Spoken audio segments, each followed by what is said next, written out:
So today is October 8th. Now, a lot of really interesting things happened in history on October 8th. In 1918, American Sergeant Alvin York, during World War I, killed 25 German soldiers, captured 132 German soldiers single-handedly. And for his efforts, he won the Congressional Medal of Honor. It's a big deal. In 1945, all of our lives changed dramatically when the microwave oven was patented. In 1957, the Brooklyn Dodgers announced that they would be leaving New York and coming to Los Angeles. And in 1956, Yankee pitcher Don Larson threw a perfect game in the World Series. Now, if you don't know baseball very well, pitching a perfect game is a rarity. It means that a pitcher gives up absolutely nothing. No runs, no hits, no walks, no errors by the defense, nothing in a complete game. Now, this has been done only 23 times in baseball history. 23 times in, give or take, about 150 years. Now, the Dodgers and Yankees were both teams from New York, and the Dodger pitcher, Sal Maglie, actually pitched well enough to win in this game. He gave up only 2 runs on 5 hits, 2 walks. He went 8 innings, a complete game at Yankee Stadium. And in any other game, any other time, that's good enough to win. But it's pretty tough to beat perfection. Now, interestingly, the Yankee pitcher, Don Larson, wasn't a very good pitcher. Yeah, just 3 years before, he had actually lost 21 games. He finished his career 10 games under 500. He wasn't even an average pitcher, right? But that one day, Don Larson was perfect. You know what else happened on October 8th? In 1971, a guy named John Lennon, you might have heard of him, released his song, Imagine.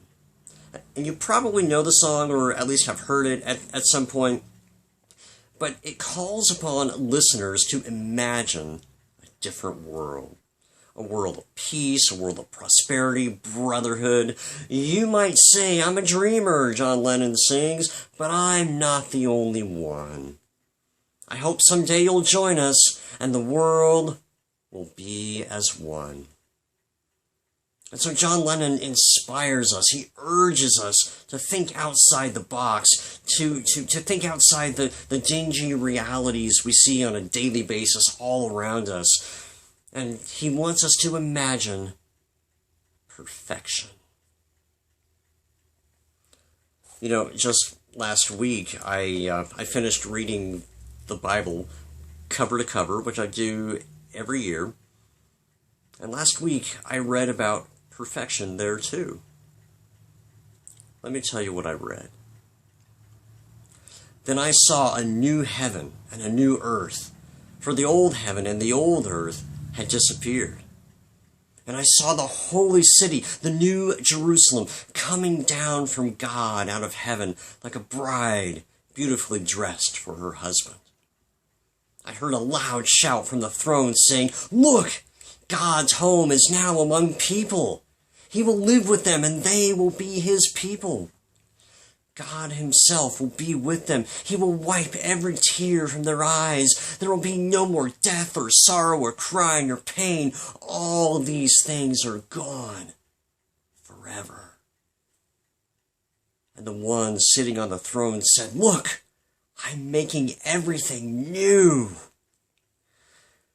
Then the angel showed me a river with the water of life, clear as crystal, flowing from the throne of God and of the Lamb. It flowed down the center of the main street.